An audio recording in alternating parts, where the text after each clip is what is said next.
मी 4 महिन्यापूर्वीच घेतली होती, कारण हे काम खराब होत होतं.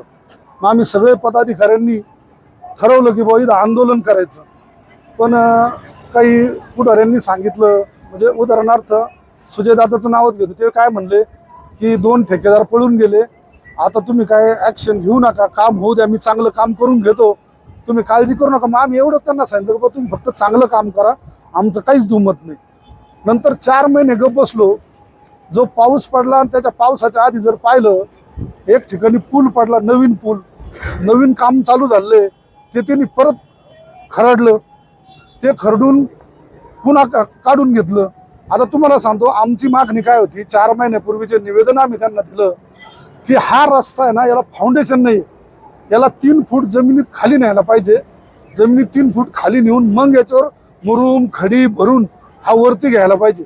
त्यांनी तसं नाही केलं. त्यांनी काय केलं, जे डांबर होतं ते फक्त 3 इंच डांबर खरडलं आणि त्याच्यावरच पुन्हा त्यांनी खडी आणि मुरुम खडी टाकून तो वरती उचलला. हा रस्ता कधीच टिकू शकत नाही, कारण याच्यापेक्षा अजून भयानकीची परिस्थिती होणार आहे. कारण आता पाऊस झाला, आपल्याकडं काय जोरात पाऊस नव्हता, 2-4 दिवसाचा थुईथुई पाऊस होता. त्या थुईथुई पावसात या रस्त्याची दानादिन झाली. अख्खे लोक इथं धुळीचं साम्राज्य झाले. हॉटेलमध्ये लोक चहा प्यायला देखील जाणार धुळीमुळे. इतकी वाईट परिस्थिती. या ठेकेदारावर सदोष मनुष्यवधाचा गुन्हा दाखल झाला पाहिजे. यांनी रॉयल्टी भरली नाही, यांनी रॉयल्टी भरावं लागेल म्हणून त्यांनी काय केलं, क्वारीकडूनच घेतली नाही, दुसरीकडूनच बोगस खडी घेतली आणि ती रॉयल्टी वाचवण्यासाठी अक्षरशः एकदम निष्कृत दर्जाची खडी या कामासाठी वापरलेली. त्यांना वारंवार सांगून सुद्धा आज ते अधिकारी येणार होते. आता मी वाबळे साहेबांशी बोललो फोनवर, त्यांचे अधिकारी आज येणार होते 4:30-5 वाजता. त्यांनी फोन घ्यायचा बंद केला, अक्षरशः ते इथून निघून गेले. मग आता याला जर कोणी वाली आहे का नाही आहे, आता तुम्ही हे बघा, ही खडी आहे का, हे डांबर आहे का, हे डांबरीकरण आहे का, असं डांबरीकरण असू शकतं का? ही खडी एवढी बोगस आहे का? ही टाकताना एवढी नव्हती, ही टाकताना एवढी होती, ती पाणी जाऊन एवढी झालेली. हे बघा, ही खडीच आहे, ही खडीच आहे. आणि अशा पद्धतीचं जर काम झालं, बरं या ठेकेदारांनी काम केलं, वरती रिपोर्ट देतो की 60% काम झालेलं आहे. माझ्या माहितीप्रमाणे 60 नाही 90% काम झालं असं धरू, पण अक्षरशः बोगस काम झालं. एक ठोकाने पाऊस आला तर ह्या नगर मनमाड रस्त्यावर ट्रॅफिक जाणार नाही आणि येणार नाही. आतापर्यंत या रोडवर 200 करोड रुपये खर्च केले. 515 कोटीचा हा प्रोजेक्ट आहे. पैकी 200 कोटी रुपये त्यांनी उचलले आणि तुम्हाला 200 कोटीचा हा नमुना, हा डेमो आपल्या पुढे ठेवला.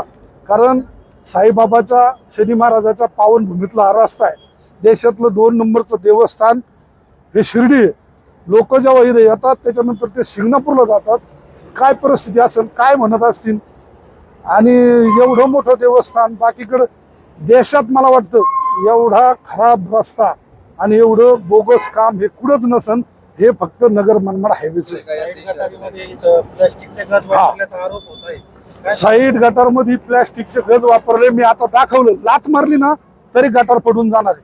ही गटार बांधलीच कोणत्या करणीसाठी?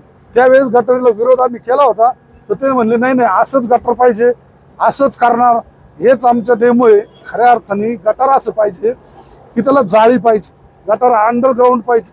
त्या जाळीवाटं पाणी गेलं, पण अरे गिरमिटनी पाणी भोक्षे पाडतात त्याला, त्या या गटारीला, आणि त्याच्यातून पाणी जाण्यासाठी एवढं इशारा. मोठं आंदोलन करणार, मोठं जन आंदोलन येत्या 4-5 दिवसात करणार.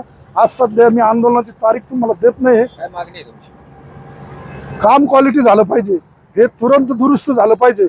आता त्यांनी जिथं जिथं उकरून ठेवलं आधी ते दुरुस्त केलं पाहिजे, त्याच्यानंतर त्यांनी पुढचं काम केलं पाहिजे. आता त्यांनी इतकं काय करतात मनमानी. हो, पूल पाडा, लगेच डायव्हर्शन काढून दिलं, पूल तसाच. ही काय पद्धत आहे? याला कोणी वाली आहे का नाही तेच कळत नाही, आणि यांच्यावर कोणाचा जरब आहे का नाही ते कळत नाही.